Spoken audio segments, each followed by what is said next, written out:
steely resolve, and sure grittiness. It starts with an attitude.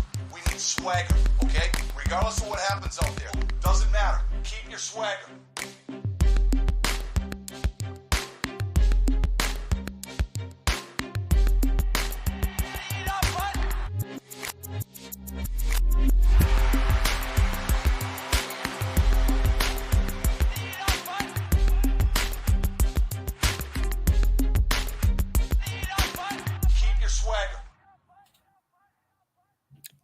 Hey everyone, welcome into the Five Hole Fantasy Hockey Podcasts. We are your hosts tonight, Alan and Jay. Jay, what's going on? Oh, tons of hockey, man. My goodness. It looks like Winnipeg has a little bit of a mountain to climb to keep that 9-0 season going, eh? Yeah, and oh man, life just has a way of giving you the right thing in the right time. So I originally wanted to win tickets to tonight's Blue Jackets game against the Oilers, and I would have been very disappointed after McDavid's one shift where he has a blowout. But yeah, tonight we're here for Tuesday Trends. A little bit different cast tonight. Craig couldn't be with us, but TJ is in a tropical resort somewhere getting blasted on tropical drinks with alcohol. So before we get into the trends, hit a few news items. Like I hinted at earlier, McDavid left tonight's game with a lower body injury.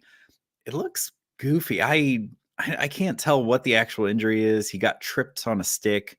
So I don't know if it's a sprained ankle, twisted ankle, something with his ankle, or maybe a knee. But he left tonight's game and will not be back.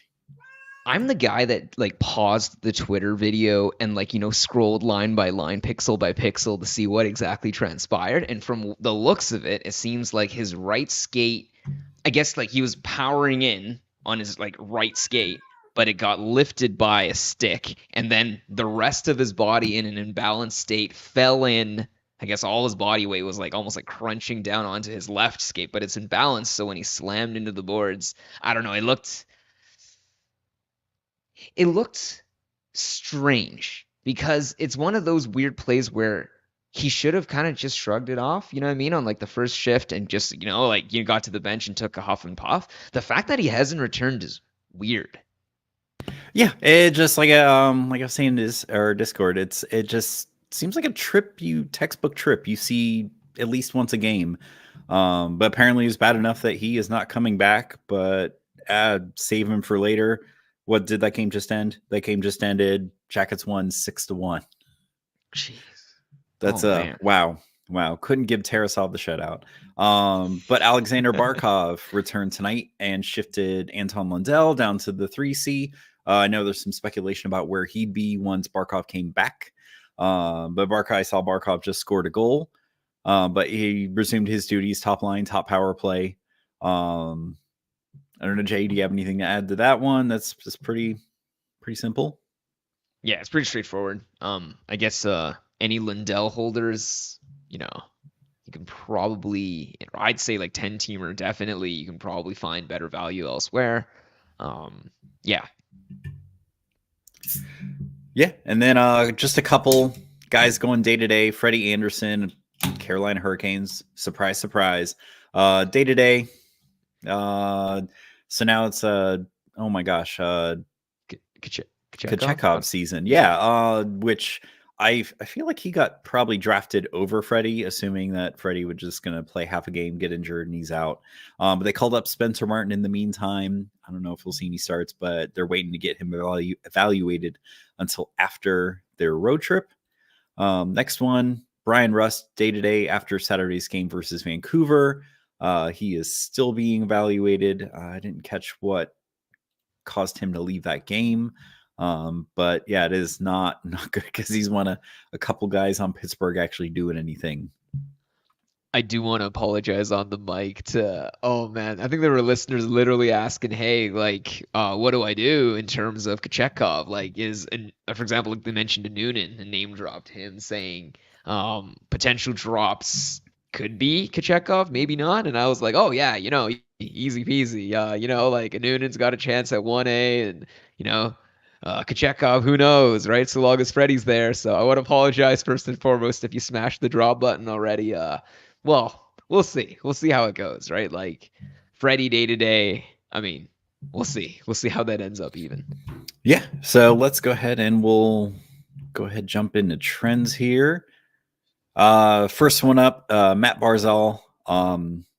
Yeah, the Islanders as a whole, I don't know why anyone's kind of surprised here, but the big things that kind of stuck out to me, his shots as a whole and shot generation are down. He's only pumping out 5.7 shots per 60 versus even 8.9 last year. That's a significant drop.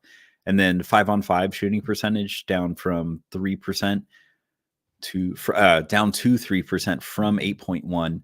I kind of want to attribute maybe part of it. I know he started if you look at his distribution of line mates, he was playing with Duclair, and Duclair seemed like he was doing pretty good. But as soon as he went down, who is he with now? It's like he's still playing with Horvat, but then Homestead or something like that. Oh my gosh, I don't even real quick. It's some guy like never heard of until I was looking into this. Oh, Simon Holmstrom. Holmes. Who the heck is this guy? Yeah, exactly. It's like some guy I've never heard of. And I mean, not to mention that Waugh is doing all kinds of crazy things with power play, just trying to get something going. I don't see that shot rate staying down forever. So I'd say weakest link right there for him right now is he just got to get shot rate back up. The team's just not shooting and doing much offensively as a whole, right? I think that's the issue. Like, I don't think necessarily. I don't know. Like, I think people tend to pinprick and pinpoint. Yeah, and his shooting percentage is low too. So yeah, 6.3 versus a career 10.7. He's shoot more and more will go in. I don't know if you have anything to add there, Jay. Barzal seems pretty straightforward. I mean, if he's not shooting, he's not getting you much of anything else.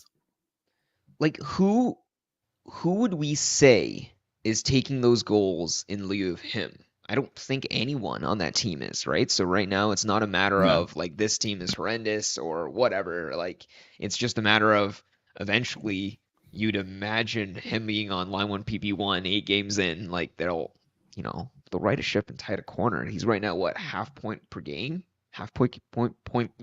He's got 4 points in 8 games. That's got to turn around at least to like a 60-point pace, if nothing else. Oh, yeah. Because career, he's like a 60, 70. I mean, he was point per game last year, but 60, 70 point guy, easy. Like I said, shoot more, skate less. Alan also mentioned it, I think, before, where there's no guy of equivalent value for you to take in a trade with him right now. Like, so you have to hold on. Who else is there available for you to take? Like a Paul Cotter, Yeah. Oh, Parataran, good to see you. Hot streak, Middlestat, cold streak, Byfield. Why Middlestat again? Like I say with the Abs, who is still standing on that team? Oh yeah, I absolutely We'll touch on Middlestat absolutely. Oh my goodness, yeah. But that's a hot streak and a half. I don't know if you want to get. Well, I guess I can grab the next one since the reminders there. Next one we have is Elias Lindholm. No points in his last 6. This is a hard guy to try to pin down because he has no direct comparables because it's his first year on Boston. So we just have what he did on other teams. But I mean, his deployment, 17, 18 minutes time on ice, 62% power play share. You got to like that. 61% offensive zone starts. So he's being used in an offensive role, which is what we want to see, on a guy like that. The glaring thing to me is he is down a whole shot per game. He's currently at 1.3 shots versus 2.2. And this is a guy, I mean, they had Zaka in that role last year. Oh my God, as long as Lindholm is in that role, you want him. But if they start sliding Zaka in, it becomes even tougher to hold Lindholm there. And I was looking at just like the minutes the other game, and it does seem like Zaka's getting more time. Mind you, obviously he's also getting both power play time and shorthanded time on the kill. But I mean, Hoyle, Zaka, Lindholm. You'd imagine the guy with the contract gets the minutes, right? But it's kind of concerning. It's kind of concerning in the way where it doesn't seem like Pasta really requires a bona fide star to feed him in order to feast. So if it's just a matter of whomever is capable and able to perform at the time can play with Pasta, and we're just going to play Yeah. whomever is performing better, Lindholm's got to step it up quick. Right. And I mean, again, I don't even think Boston's played 10 games yet. I think the only team in the Atlantic that's played 10 games so far is the Panthers. Jersey, maybe? In the Atlantic division. Sorry. It's new teammates. I mean, he went to didn't he go to Winnipeg at trade deadline last season? Like, so this is a completely new cast of characters he's playing with. Or was it? I don't remember. Maybe it was Vancouver. Yeah, because it was Monahan went to Winnipeg. There we go. Monahan. Okay. So new cast of characters around him. It takes time. Like, I think we've hit on it in our first couple shows this season. Like, it's anyone, new coach, new team. It takes about 10, 15 games to really get going with that chemistry. And sometimes it never comes. I guess that's why Crosby sticks with the same jockstrap. You know, no new jockstrap. No need to develop any new chemistry. It just sounds like a fungal infection waiting to happen. Then first up, I guess hot streaks. We got Nico Hischier, 12 points in 12 games, trending at like a point per game right now, which kind of is who this guy is. But he's got 9 goals, 3 assists. One of those is a secondary assist for those of you who care about those things. I just feel like an assist is an assist. I know some people get really particular about secondary assists aren't good measuring sticks. He's trended around point per game the last 2 seasons. His deployment hasn't changed. His IPP and power play IPP, again, for those of you who don't know, that is someone scores a goal. Were you the goal scorer, or did you get an assist on it? That's right in line with who he is. His shot rate's actually up this season. He's 3.5 a game versus 2.5 on his career. But he does have a somewhat high accuracy. He's 21.4 right now. His points per 60, close to the last 3 seasons. The only thing I see is maybe some of those goals start becoming assists, or the goal scoring cools down a bit because there's no way he shoots at 21.4% all season. He just has never done that. So I don't know, Jay. It just seems like everything is clicking for him. He's got the cast around him. This is who Nico Hischier is. Yeah, like he's on a line together with Dawson Mercer, Timo Meier, Hischier. I think in many ways he's probably the ideal goal for all those Timo stands out there, because in many ways Hischier before was the guy that would, like softly sauce the puck over to his wingers and, distribute and all that stuff and finish. But so long as other players were stapled to his line, then there was no space for Meier. I do wonder if that shot rate is going to continue, right? Like if you have a guy shooting, I'm just going to do quick maths.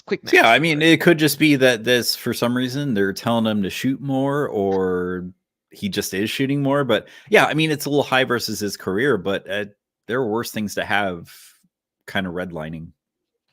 Yeah, he's at 3.5 shots a game at the moment. Like, is he a guy that projects almost to shoot almost 300 times in a season? Like, maybe. There are very few NHL players that do so.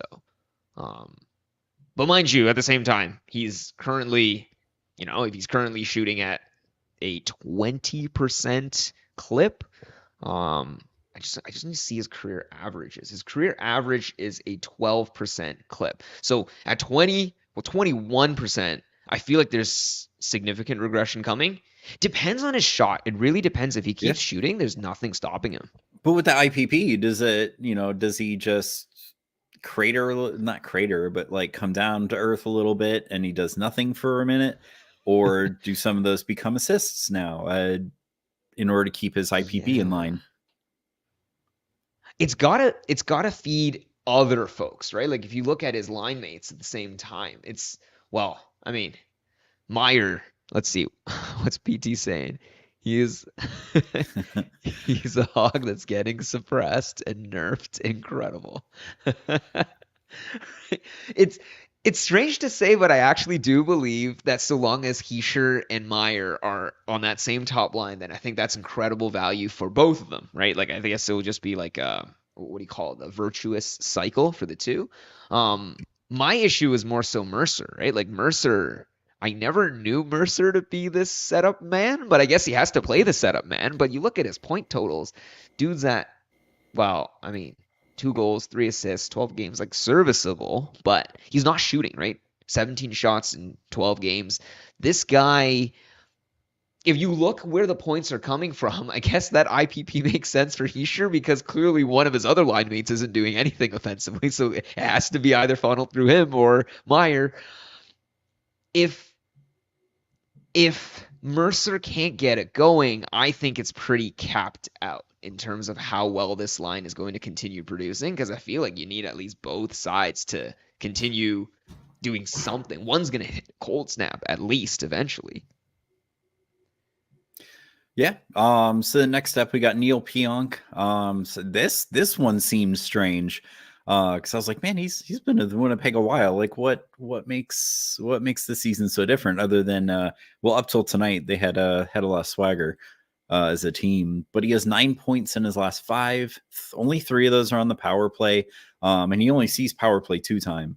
He has 1 goal on 16 shots in those five games. There we go. Only 3 secondary assists. His offensive zones time is in line with his career, but some of these other stats are kind of career highs right now, which probably seems like they're redlining. His 5-on-5 shooting percentage is 10.8 versus about 9. His points per 60 is what's kind of ludicrous here. Right now he's at 3.6 versus an average of 1.3. And he's shooting more. His shots per 60 are up 7.6 versus about 5.3. I don't know. I think the team's just playing with a lot of swagger right now, and he's one of those, what is it? Rising tide lifts all boats kind of thing. Yeah. Timo time Sam will Wise strike. the Brave. Oh man. All right. Truly a literary work. PT. Oh man. Yeah, Pionk. I mean, we knew he had this offensive pedigree. Because New York tried him out on that power play, I think over Tony D'Angelo, back in those days. I think then he got traded to Winnipeg. I can't think of a team he was part of between that. But yeah, they've just never. It's always got power play 1, always gone to Morrissey. But I feel like there's a short trip to power play 1 should Morrissey go down, and go to Pionk. But I mean, he's still pretty good producer of hits and stuff. I just think, yeah, he's redlining right now. And it's just part of the team playing well. If you were to guess his career high, what do you think it would be? Oh, points? Yeah. 47? Yeah, very close. Okay. I was like, I didn't actually look. Okay, yeah, 45. Was that when he was with the Rangers, or was that it was his first season with Winnipeg. Okay. His very first season with Winnipeg. But notably, he's basically trended at a 35-point pace for the past 5 seasons, and he's currently at 10. So if there's... So he could have a career year. Like he could have a career year. He could. The part... And this part is a little wonky to consider, because he's averaging right now 20 minutes a night. Morrissey's averaging like 24 minutes a night. And when you compare the two, you're thinking, well, God damn it, you'd assume that the guy that gets more ice time does more. Morrissey's got 8 points right now. So at a certain point, do you want to just give the hotter hand, more reps with the puck and see what goes on? And maybe that's how it'll roll. He looks primed for regression. But at the same time, that team is crazy hot. I mean, until tonight. But no, I'd say this is a perfect example of someone you try to sell high. Like, he most likely will not keep this up. He will come back down to earth. I don't know if it's tonight or the end of the week, but I mean, with Winnipeg's schedule this week, I'd say you hold him at least for this week. If he keeps doing these things, great. If not, then well, you got your streaming spot for next week. Yeah, and I mean, it was 5-2 coming into the pod, and now it's 5-3. So maybe with 10 minutes to go, they'll still come all the way back and hold true. Who knows? Winnipeg is on fuego right now. Yeah. So this next one here, Jay, I think you read a little bit more than I did in like the couple minutes before the show, but Matt Boldy, man, you think we're finally seeing this player that everyone was so hot on? I mean, that team is also doing really well early in that Central Division, right?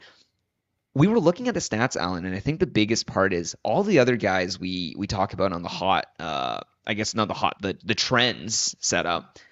They all have staggering shot percentages, and then we looked at Boldy, and it was like this is right in line with his career average. It didn't really seem out of line at all. 4 goals, 29 shots. It's actually right in line with career average, and so long as he shoots, I think he does meet it, which is crazy to think. Yeah, it took him what, 4 seasons, but yeah. I guess it's him. And I mean, I'd say the biggest thing for him is going to be deployment. Who's he with? Yeah. Especially at even strength, because isn't he usually the guy that gets stuck on second line with like Marcus Johansson and someone else that he's still on the second line? We don't know. Yeah, so I'd say maybe a lot of that's. I feel like a lot of that team's success so far is on the back of Kaprizov, but yeah, and apparently Matt Boldy's having success there too. Who is he playing with? Let's see, Joel Eriksson Ek and Marcus Johansson. Yeah. I mean, Jeek could be like Jeek himself is having a. Well, I mean, no, Jeek's a stud. Yeah, point per game player at the moment. So maybe Jeek. This is kind of like reminiscent of that Heischer Meyer discussion we just had, right? It's like those two guys have to do some heavy lifting for their line, and then there's that third player that just hangs out on the other wing. He's there. He does the intangibles. Hell intangibles. Yeah. I guess I'll talk about the next one. Yeah, go for it. The big one in terms of hot is, I would just say, for any folks who are, and this is probably for folks who are looking to project ahead for week 5, New Jersey has a horrendous week 4 schedule in terms of overall games. They have 2 games. They're both on the lighter nights, but this is a stranger week 4 anyway. Go to that third line in New Jersey. So all these guys, okay, it was what, 19% ownership, 29% ownership. What's the last one? 15% ownership. Yeah, Nason's probably like the guy. Well, no, it probably Paul Cotter from like the first couple games of the season. So here's the thing: every single one of these guys are lights out past their actual like sustainable metrics. Paul Cotter's shooting at 27%, Nason at 25%. Holla is the most sustainable, and he's still shooting at 17%, and his career average is like 10. So this guy, like everyone, is crazy above average. But the thing is, I'm gonna quote another one of the Five-Hole Fantasy dudes over here. Matty K, right? Matty K said, what, stay in the flames? Like, this is exactly what you want to do. This third line is getting, 13, 14 minutes a night and scoring a ton. Like, Paul Cotter he's got, 6 goals, 2 assists. He's shooting and he's hitting. You actually definitely want him on your team doing his things. Like, he could project to become the Frank Vetrano of 24-25 if he keeps this up. I don't think he will, but he could, right? If he continues his peripherals. Even recently, also that fourth line in Boston, friggin' scoring more than the rest of the team. It's by my fantasy book. Oh, PT. But yeah, like the other 2 guys I would say are fascinating as well, where Nason gets power play 1 time at the moment, right? Yep. And Meyer famously gets power play 2 times. So who knows how long Nason gets that, I guess, what do you call it? Not production. Forever. Deployment. We're going deployment forever. Yeah, all 82 games. It's a conspiracy against Meyer, as Parataran continues to point out for us. And even like, so every one of these guys can be used and utilized. I would say add all of them if you can, if you have the roster spots for them. But equally too, you can drop them and you can probably still get them back later because, like, they're third line guys. Who is going to believe in them? The moment the schedule opens up, they'll be dropped again. So they'll always be open on your wire. Hala's probably the sneaky value guy because he's dual eligible. If you do a face-offs league, he also takes face-offs. He shoots, he hits, he's the least owned of all of them. And that aforementioned power play 2, he gets power play 2 time with Meyer. So all of these New Jersey third liners with their like 30%, 15% ownership, you should definitely just click New Jersey, and like scroll through and look through. Oh, man. That sounds like something out of a Les Mis, man. Like, I will die shouting Meyer, Lafer, Huberto from the rooftops. Oh, man. What's that German last name doing there with the other French names? No. So yeah, we want to hit the next one there. Absolutely. Man, I don't know why we're still talking about this guy, but take it away, Che. It's crazy. Alan, I got to set you up. Like, his ownership, 69%. Nice. Crazy to think, but you still hold a chance at being the remaining like 16, 20% of people that are still going to pick him up in the coming week. Top line, power play 1. And I don't want to go into all the other metrics as not that they don't matter, so to speak, but this following segment probably does more to sway you than any other like IPP number I'm reading out to you. Nathan McKinnon has 3 goals. He has 4 goals and 11 assists. Cale Makar has 3 goals and 11 assists, 13 assists. Where and who do you think is scoring all those assists? Somebody needs to. Somebody needs to be on the other end of the puck. And right now, I guess it's Ross. Ross Colton. Ross Colton. Oh, God. I didn't even lead it. Sorry. Yeah. Ross Colton. That's what I meant. So, Ross Colton, 69% ownership. He's scoring. He's actually not doing anything else points-wise aside from scoring. Like, it's kind of nuts to see. But yeah, like, get him. He is. And I mean, remember, we got Lehkonen. It sounds like he's very close to returning, already taking reps on power play 1 at least. Nichushkin still probably about a month away. And honestly, guys, like Landeskog, if someone wants to throw you a trade offer for him, sure, but I don't know about trying to hold him all season. I don't know. I don't know. Maybe does Landeskog even know if he's coming back? Oh no, there was the whole thing on Twitter where like he basically talked shit to someone that he's totally coming back. So I mean, if he does, great. If not, don't shoot yourself in the foot wasting an IR spot. But yeah, I would say Lehkonen's the more immediate danger to that deployment. I'd say this too, and this part is like, Alan, I might buck a little bit away. I don't know if Bednar is like zealously loyal to, I guess, the past performance or the current performance. Like, I think he's pretty patient already. Like when we'll talk with the goaltending as well too. But I think once he moves on, oh, PT, oh man, and PT, actually, you're reading the notes, aren't you? My goodness. Okay. But yeah, like I just think honestly with Ross Colton's performance right now, Alan, at the same time, I know you have the Lightning perspective on it. Yeah, and that's why I'm like, sure, it's because this guy, I don't know, when we put him up in the top 6 in Tampa, like he didn't really do a whole lot with it. Yeah. But no, what Parataran's just saying here, I actually like this one. Middlestad's buzzing too hard to get off of power play 1. Yeah, no, and I think partially he's there to take face-offs. Yes. Is my understanding.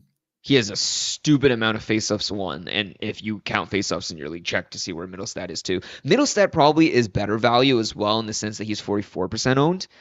His problem is that he's center owned. The other problem is, even when we talk about adding these hot guys, you have to be able to slot them into your roster, and center is such a saturated position. I was looking at the schedule ahead of time too. Once they play this Wednesday on the 30th, That's the last off night they'll play until week 6, Monday, November 11th. So for the next week 5, even if you were like, oh, Alan and Jay were talking about Casey Middlestat, he's so on fuego right now, you might not be able to put him on. Or you're bouncing somebody else that's also productive on your center out, and you can't play him either. So I'd say Middlestat is an amazing pickup. Probably not for week 5, but like if you have the space, check first, check your lineup, start your lineups, check to see it. And if you can slot him on, add him on. 44% ownership is definitely greater value than Ross Colton, but Ross Colton, crazy. 69% owned. Still can't believe it. It's very nice. Do we actually want to talk about Noonan or? I guess we can do it as a tale of two goalies, and then that can take us into the cold streaks. Hell yeah. Okay. So the big one is just right now in the game. I can't believe it because I'm looking at the score and oh God. No. Don't look at who started. Just guess, and you'll know why the score is 3-2 Blackhawks. So the big one is, I will say this first and foremost. I have dropped Georgiev and I have dropped him and picked up Noonan. So that was where I ended up on my angle. But I will say as well, too, nobody knows exactly where the crease is. And if they are telling you, they are lying to you, and they will sell you a bridge very shortly and soon. The other part to remember is just that Noonan could have locked up probably on Sunday night the spot if he had just kept the game. Like, yeah, he was carrying a shutout into how long into the third period, right? Like he could reasonably have locked up that crease forever. The fact that those last 11 minutes of the third period happened and Colorado won only 5-4 is, it's nerve-wracking because it makes people realize maybe neither goalie is the goalie for Colorado's future. But Lord goodness, it is tough to hold on to Georgiev right now. Georgiev went into the game with an 8-10 save percentage with a 4.99 goals against average. These are baseball numbers. This is insane. But hey, he's the guy. He's got the 3.4 AAV big contract because, Colorado's all about paying their goalies. Who knows? Sounds like he's about to be sipping dollar beers with Jack Campbell in the AHL. So anywho, tons of hot Colorado guys to look out for and cold guys to be aware of. It's a wild time right now in Denver.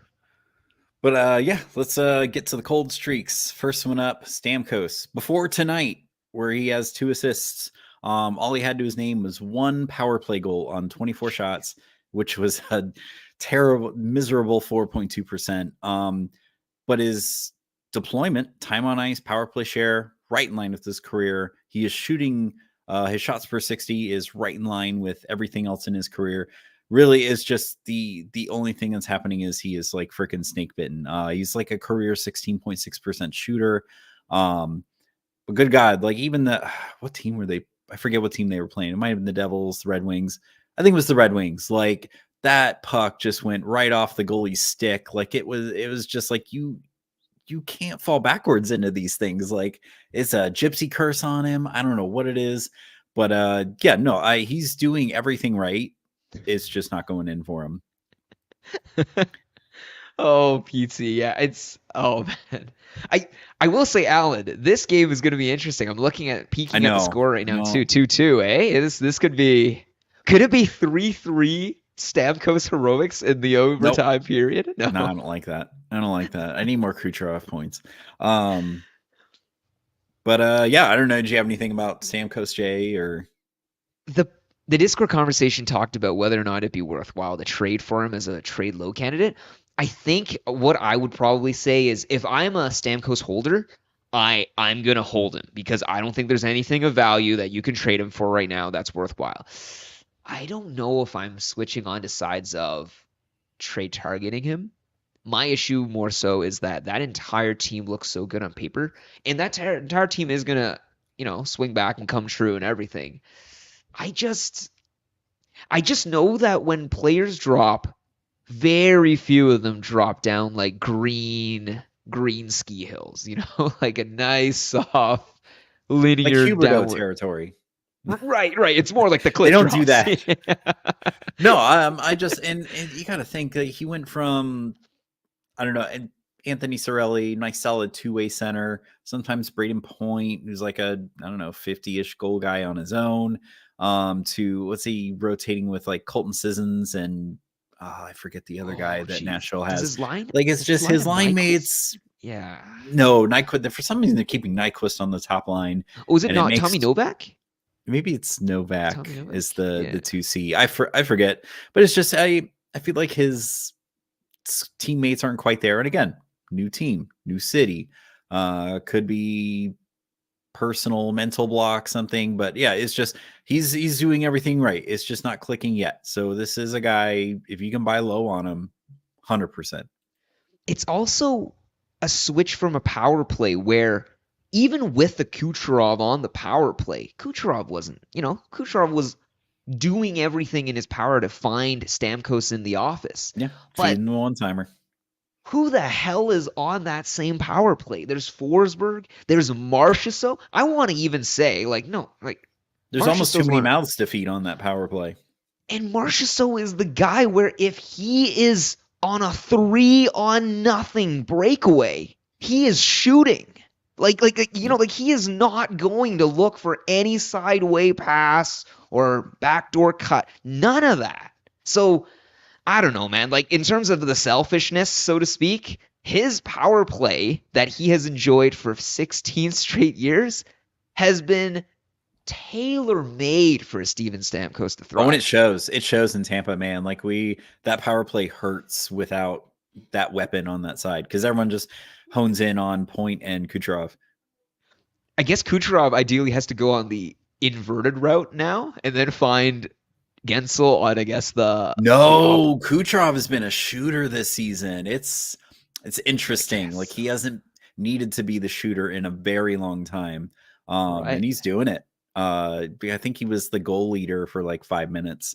Okay. Next we'll move on to the next one here. Elias Pettersson. I could see him being a repeat guy here. He's one of those guys that everyone is like, if he's not doing like 3 points a night, there's something wrong. But he might be starting to wake up. He's got 3 points in his last 3. His deployment is the same old.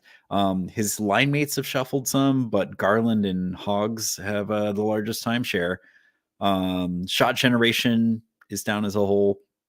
Is the first thing I see. 5-on-5 is 8.8 down from 13.3 and 12.1 the seasons before. His shots per 60 4.8 down from 7.7 and 9.4 the last 2 seasons, and his shooting percentage down personally 9.1 versus a career 16.6. I mean, he just scored his first one over the weekend. I mean, everything I'm hearing is that this is totally like a between the ears issue. It's all a matter of how much you want to double down and keep holding him or move on from him. But I don't know what you're going to get for him. Sorry if I seem distracted. It's because Kyle Connor just scored, I guess. Oh yeah. They're only down by 1. They're only down by 1. Oh God. How is this the most stereotypical Leafs thing to happen and also the most Winnipeg Jets thing to happen to come back all the way and save their winning streak? Right. Oh, and this is I think their first game letting in 4 goals in the season. So we're only 9 games in, but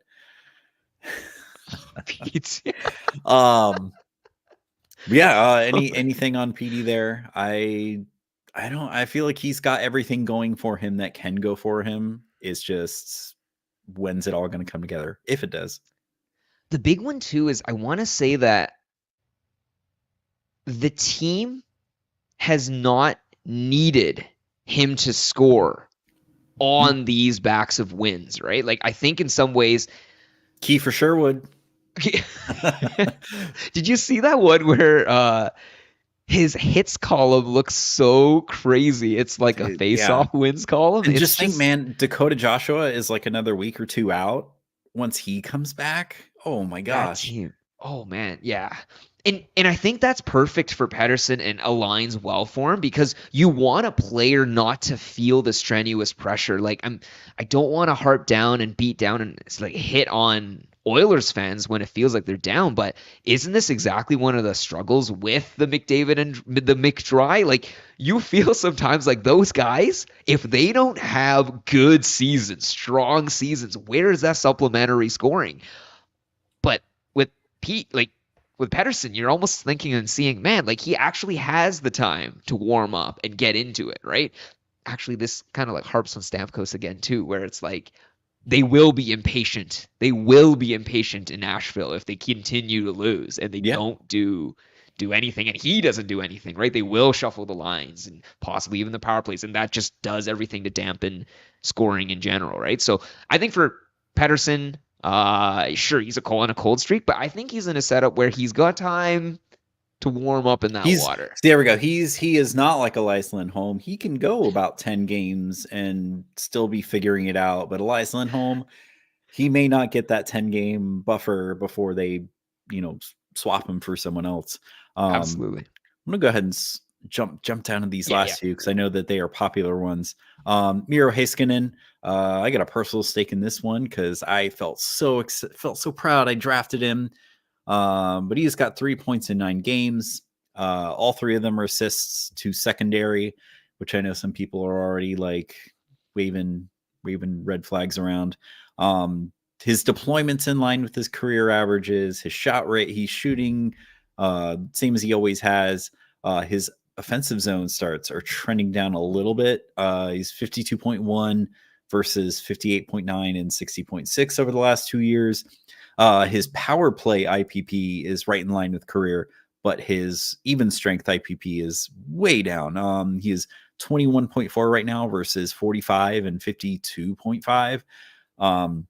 So God, I don't know if that's something that maybe a systemic change and it's taken a huge hit out of Heiskanen's IPP, or just something that he just coincidentally hasn't factored in on as many of the goals. But I mean, he's got room there to grow. Like what's he pacing for right now? It's something ridiculously low. I think like a third of a point a game right now. He's looking at something ridiculous. He's not him. And I know everyone is, at some point we may just need to face facts that he may not be this like 70 plus point defenseman we think he is. What's he at? Yeah. Right now he's like a third of a point per game, pacing for 27 whole points. Yeah, That's horrendous. I don't see it not coming together for him at some point, but it's just it's one of those he's just not factoring in on things.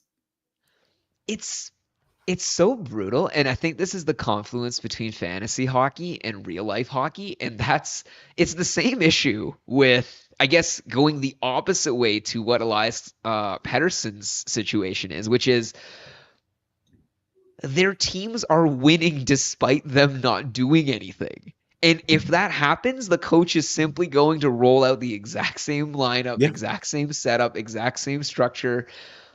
And the thing is, if Miro Heiskanen does not need to score and just does whatever he continues to do, the intangibles, the nice dump outs, like, the chip ins, the nice flip outs that burn off 8 to 8 seconds each shift when they're up 2-1, he'll continue doing that and do jack all for your fantasy team. And maybe this is something that was brought up in a previous episode, but I feel like, if his offensive zone starts are down, that means they're playing him more defensively, shut down defensive. But even Thomas Harley I think the whole team as a whole, like their defense is just contributing jack all to it. And it's not like I'm even hearing that complaint about their forwards, right? Like it's not like Jamie Benn is like, oh my God, like he is the second coming. Like I think Jamie Benn's doing well too. But they don't need to win games 6-5. They're a 2-1 team, a 3-2. Like they just, they don't need as many goals to win games as some of these other teams. Like let's take the guy that you think is their bona fide superstar, Jason Robertson. He's 4 goals, 2 assists. He's getting 0.66 points a game. Like that is their superstar. Yeah. Yeah, and Their Rupe superstar, Hintz, dude. like I had to learn the hard way. Like Rupe Hintz is just not a fantasy superstar. Like he might do some very good things out on the ice, but it doesn't show up on the fantasy score sheet. And there the was that worst whole season where Hintz was like game time decision like 2 seconds before, so it was either you put him in and hope he plays, or just leave him in IR. And the other one that's worse too is so many leagues have switched and segued into becoming bangers leagues, right? And the thing with bangers leagues is the guys that hit and the guys that block matter a lot. You know what happens with teams that win a lot? They hold the puck, they chip it in, they dump it out, they funnel shots either way through, so that it's not even that they block all the shots, they funnel them into savable situations. So it's great. You end up with goalies with pretty high save percentages, but they're not high danger shots, and then you don't get the blocks, and then you don't even hit the guys because you have puck possession for so long. So you look at all the guys, who in the world here has like insane blocks and hits and all that? Like, wow, Miro Heiskanen, he got 14 blocks so far. That's like, that's like 2 or 3 games for an Alec Martinez. Well, what's Essa Lindell up to? Is he even still on the Stars? Oh, he God, was someone 23 blocks. Yeah, it's like if you wanted periffs, man, Essa Lindell was the guy. Essa Lindell. And still not Miro Heiskanen for some reason. Yeah, so Essa Lindell is the guy. And then they thought put Dumba and Labushkin were the answers to try to shore up defense. But anyway, staying on Dallas, Wyatt Johnson, 0 points in his last 4 games. His personal shooting percentage is only 4.8, so even like against league average, that's abysmal. His shot generation, and again, we only have 2 full seasons with this guy, so I feel like we still have a pretty small sample size, but his shot generation is right in line with what we've seen so far. His deployment is actually up this season, and I feel like that's maybe power play time. Right now he's averaging like 19-13, or he's got 19-13 versus 17 minutes last year. But the thing that that makes me sick to look at is 43% of his even strength line mates are Jamie Benn, who, we had the Renaissance the last couple seasons, and Evgeny Dadonov, which, good God, man, like, I don't know how that guy still gets NHL contracts. Like, he had like the one good season with Florida because Barkov and Huberdeau carried him on their backs. So they're just not guys I would depend on to help him score at all. I feel like he's carrying the weight on that team. That hurts. Yeah. That hurts. He's 0% owned. Like, the percentage doesn't even tick to 1. He is. But it's like, what do you do to improve a situation, though? Stankoven's, doing well on line 1. You don't want to move him off, especially if that line's got chemistry. I mean, that second line of Marchment, Duchesne, Sagan, you don't want to mess with that either. Like, that seems a pretty solid line. The ice time is really, really bizarre, though. Like, the ice time does not seem to almost match up identically with those like line 1 and line 2, 3 pairings. Like, maybe that's the other problem with Dallas, right? Like, their line 1 might take the face-off dot and then play less shifts than their line 2 for the remainder of the game. Or you take an extra penalty and then a couple guy gets another shorthanded shifter or whatnot. It's a winning team that doesn't lead to dominant fantasy production, is, I guess, the big takeaway with Dallas. You know what? Now that I'm looking at these game-by-game breakdowns, I feel like his ice time's probably closer to like 18 minutes, but he's got 3 games where he played over 20 minutes. Like, that's probably what's skewing him. Yeah. And the thing is, too, none of these guys, I'm looking at their peripherals, and it looks like a desert, man. It's tough. It's tough. This team just honestly gets... It feels, I don't know how accurate it is, but it feels like they end up with a 1-goal or 2-goal lead in the first period and ride that lead out in control. No matter how the score looks at the end of the game, it doesn't feel like Dallas goes too many games where they're absolutely smoked or, chasing games hard. And that just, again, doesn't speak well to fantasy at all. But yeah, I think we still got a few minutes. Do you want to get Zach Hyman there?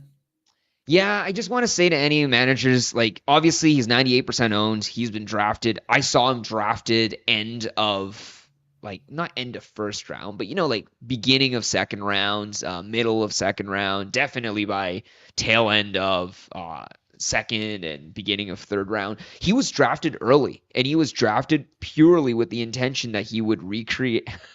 Block shot got out. This is true. It, I'm telling you, it's the black hole. It's the black hole. He just vacuums the puck. But the thing with Zach Hyman and the frustrating, I think, setup is just there was always going to be risk of heavy regression. Also, everyone drafted Hyman with the understanding that he is more in line with Ryan Nugent-Hopkins than he is with Draisaitl, in the sense that you get Draisaitl because he is Draisaitl, but you get Nugent-Hopkins because he plays with Connor McDavid. And so in that same way, you were getting Zach Hyman. Today's injury, obviously it's a freak injury, but it really, like, go check to see what McDavid's injury is. Obviously, like, keep tabs on it. I'm sure there'll be news articles and, like, reports. Hot off the press, like I saw from Twitter, it sounds like they're on a road trip, but McDavid is going home. Seriously. That is not good. That's horrific. Oh, God. Because it sounds like if he's going home, it might not just be to recuperate. I'm assuming he's looking at some, like to check with some. What's their schedule, man? That could be, he could be seeing a team doctor or something. That does not look, well, obviously best. Oh, geez. So they play on Monday, Thursday, Sunday. And okay. Yeah, they're at least on the road all this week. Okay, so the next home game is with the Devils on November 4th, which, honestly, pretty optimistic in terms of, that's a short road trip, and, well, I don't know. That's still rough. In the meantime, though, I mean, this is a team that was struggling to kind of get it together, be that cup finalist team that we saw in the playoffs last year. I think the Hyman question is tough. And I'm going to say this too, honestly, like I played in a league where Hyman's owner, like clicked the drop button early when he wasn't performing in the first 5 games. And I scooped him up thinking, oh, this is what do you call it? Like, one man's junk is another man's treasure. That's how I was approaching it. He's not proven true. Like, I'm still starting him week in, week out. He has not done anything. Yeah, no, good God. 1 assist in 10 games. Oh, man. I mean, his shot rates, it's down from the last couple seasons, but I mean, everything about him screams positive regression. Yeah. Everything. But I will say the unspoken part out loud, and I don't want to make it like, I think people contend too quickly on either side. Like, somehow anyone that drops Zach Hyman needs to, like, take an IQ test, the way some people are phrasing it. And I'm like, no, like, it's entirely possible he doesn't live up to his draft potential. The views expressed by Jay do not express the views of this program. Yeah, maybe I need to walk that one back. But I don't want it. I want basically to say that there is an entirely possible chance that it's a fork in the road and it can go either way. He comes back, positively regresses, and every single person is like, see, I told you so. That's possible. It's also entirely possible that the best time to drop Zach Hyman in 24-25 was yesterday. And you and I am still holding him now. It's entirely possible. Both of those, we won't know until hindsight. No, he's the guy you just got to sell for magic beans at this point, or you just diamond hand and hope he turns it around, or else, oof. The other sucky part is he is clearly, I think, an example afterwards where if we were to look back in fantasy, I guess, like for 25-26 when we prep for it, it's a struggle to consider these types of players. He is straight up with Ryan Nugent-Hopkins in the same boat where they are the staplers, right? Sorry, they are the stapled players, but they're not the staple. So how high we draft these guys really needs to be factored in. I'm trying to think of an equivalent player that's not McDavid adjacent, because it is difficult, right? Like there's no gravity player the same way. Frick, Well, it Alan. used to be how like when Barkov and Huberdeau played together, right? Like you would, if you drafted Huberdeau, like you knew that you were getting like always getting in on those Barkov points. And I guess even then, we all got deceived because we didn't know which Barkov was Barkov and which Huberdeau was Huberdeau because they played together. And then when they left, we realized, oh damn, it was Barkov all along. Yeah, Barkov just makes everyone that much better. So maybe Alan actually, what if McJesus is actually just, holding Hyman back and maybe the real Hyman is the teammates who made real along Hyman the way. comes true. But yeah, like truthfully, when you're drafting, this is scary because if you draft a guy high and he turns out to be a stapled and not he turns out to be like the guy that's stapled and not the actual staple core, you end up with Zach Hyman issues. How many points did he get tonight? Like, did he get anything? Nothing. Like a hit? Nothing. Like, God. Like anything, sorry, not like tonight. Something. He's got to do something. Nice. Ooh, I love that Matthias Ekholm power play goal. He got 3 shots, a hit, and a block, which is better than nothing. It's a respectable stat line, but normally there's a goal and a couple assists to accompany it. A couple assists to his name. You can't drop him now. Like any manager, you cannot drop him. You cannot. No, you trade him for Magic Beans. Like that's. I guess you have to trade him. I guess. No. Yeah. Pin yourself to Twitter and see what that McDavid injury is, because I don't know. It really is hard to tell. He's going home? That's horrendous, yeah. Alan. Oh dear. Yeah. Jeez. Well, speaking of going home, I think we're ready to pack it in. All right. So that's going to do it for tonight. Thank you, everyone that tuned in live. Thank you, everyone that will listen to us either tonight or the next day or at some point in the future. As always, you can follow us on Twitter at FHF Hockey. We have our Discord with 2,600 like-minded fantasy hockey connoisseurs. We're edging up on 2,700, and of course, you can subscribe to us, like us on YouTube, so you can find out when we are going live. Because seems like we haven't worked out a steady time yet, but we're working on it. And remember, we have our weekend preview coming up here, and our sit start Saturday starting at 11 Eastern until noonish. But that's gonna do it for tonight. Thanks, guys. Love yous. Oh, it's been awesome. We'll pick you up later.